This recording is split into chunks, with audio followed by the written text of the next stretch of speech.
Now we're all set. Gosh. Okay. Doc South here with you, and you know what? I'm going to, again, another episode of Millie's Itinerary. I'm going to send this out, dedicate this particular one, because I know he'd like it. A friend of mine, Dan Hollis. Yeah, Dan's evidently having a birthday. If it isn't today, it's soon. I saw his birthday's on notice on Facebook, and he's a pretty good guy. Oh, in fact, he's sort of responsible for all these darn stories I write. Well, he always liked them so. You know, Dan was sort of like the advertising guy at the radio station I worked for, and he just dearly loved many of the stories and interviews I got into and such. And I don't know, one day after I got out of radio, he kind of talked me into starting up an internet radio station, which I was eager to do. And Dan really was a big help getting it started. Him and a few others who knew about computers. I'd still be scratching my head if it were up to my computer expertise. And Dan was, kind of one of the driving forces. You don't tell Dan no. Yeah, Dan, I don't know if I want to start a radio. Yes, you do want to start a radio. So, yeah, I do. Yeah, you do. Come on, now let's go. Here's what you do. And yeah, like ball of fire. Right. Him and my brother Ed, if they had a sales company, they would rule the world. I'd say in a week and a half. Both of them great salesmen. I'm not. Horrible at it. Absolutely horrible at it. And although when I talk about things for people, I actually do turn the I can make people stop dead in their tracks and run and go buy something, not from me, but from someone else. Yeah, for some reason. I don't know. Anyway, Dan's one of the cool guys, and he's going to like this episode of Millie's Itinerary because it's kind of like a Looney Tunes scene. Yeah. In fact, I would say it's probably based on one of those flea cartoons you used to see where the fleas would be singing, "There's food around the corner, food around the corner." Like, yeah, only in higher voices. And they usually attacked a dog that looked a lot like Millie, but with longer legs. Right. Elmer Fudd's dog. Yeah, his hound. Okay. Well, anyway, you ready? Okay, let's do it. Millie's Itinerary. We're about a third through with the book. So far. I doubt it'll ever get printed unless someone comes up with about $2,000. I don't think it's happening, but it's still a good story, and I share it with you. Okay, and Dan, for your birthday, happy birthday. What was Dan, about 22, I think this year.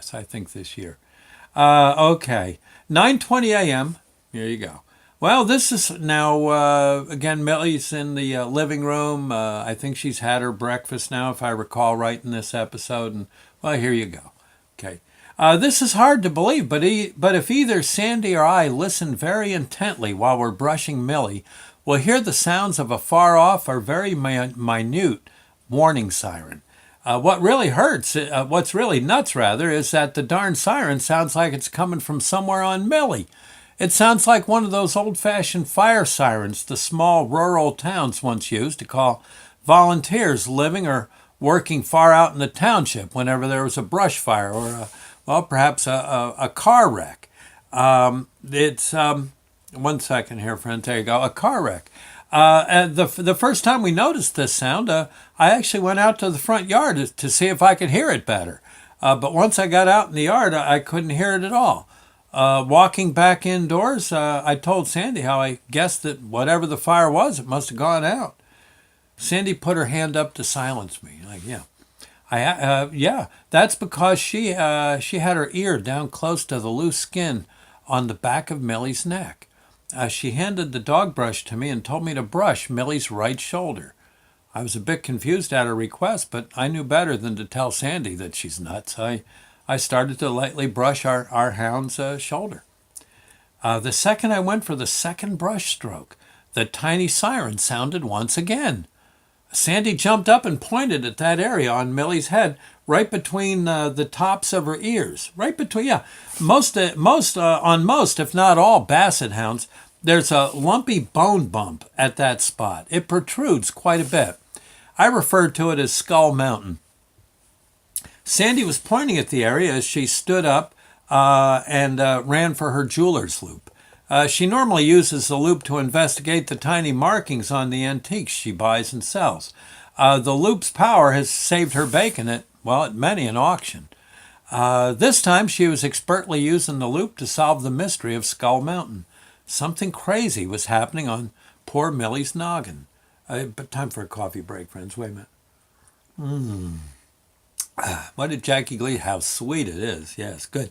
It wasn't long before she let out with a thundering "Aha!" Just as I thought. It's hard to spot, but look. She handed me the loop, and I followed her pointer finger to the area right on top of that bony protrusion on Millie's skull. It took me a while to get everything into focus, but once I did get my old eyes locked on target, I gasped in amazement. I handed the lens back to Sandy. Neither one of us could believe what we just saw. For a long moment, we both stared blankly at what we had just witnessed on Millie's head. It was so hard to comprehend. Silence filled the room. I was first to speak. Perhaps it would be better for me to say that I was the first to whisper. Sandy, it appears, this is what I said. Sandy, it appears that the Ticks have built some kind of mini forest fire type primitive lookout tower on the rear of that bony knob on Millie's skull. It appears to be manned by tiny young deer ticks. They built a miniature but effective hand crank warning siren and bolted it to the railing. Ticks must be smarter than we humans give them credit for. Between the two of us, we realized that, strange as it seems, whenever we start to brush our little girl, the tick sentries spot us and sound the alarm. The worker ticks then drop whatever they're doing and rush down to her flabby belly skin where they abandon hound. Millie had many pups before we adopted her, quite a few. As a result, her belly droops almost to the floor. So much so that it's not that far of a jump for a tick to get to the ground and escape mauling by the hairbrush. Once on carpet, they simply wait silently in a designated shelter zone, perhaps under the easy chair until the coast is clear. The older and wiser ticks make a head count and caution the younger ticks to stay calm. They wait patiently for Millie to lay on her side so we can brush her belly. While they're doing that, they make a wild dash for Millie's back and do the old hop and cling right up onto her back. About all they have to fear is Millie's wagging tail. Ticks have been on this planet for some time now. Their brains must be getting better with every passing century. It took a few days, but Sandy and I finally came up with a solution.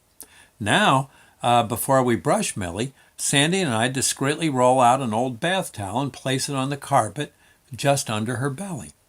Then we lightly brush off one of Millie's ears. Brush one of Millie's ears, rather. Of course, that's right near the lookout post on Skull Mountain. Before you know it, we hear the tiny siren go off. The escaping ticks abandon hound and jump right onto the towel waiting under Millie's belly. Before the ticks know what hit them, all we have to do is quickly roll up the towel, then we move quickly out to the side yard and gently give the ticks the old heave-ho. This way no one gets hurt.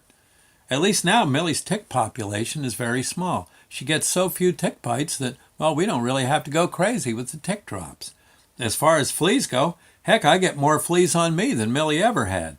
I think since basset hounds sleep so much, their blood makes fleas listless. I'm guessing that this makes them poor jumpers and easy prey for predators. As for me, with all the coffee in my bloodstream, I've got to be careful around fleas. They think I'm some kind of energy drink. Well, there you go. I hope you enjoyed, friends. And again, like I said, we got gobs of episodes. We're something to 9:22 in the morning. We're going another 12, 13 hours of Millie's Itinerary. So enjoy. Have a good day. Dan, hopefully you're getting to see this. Happy birthday, pal. See you now.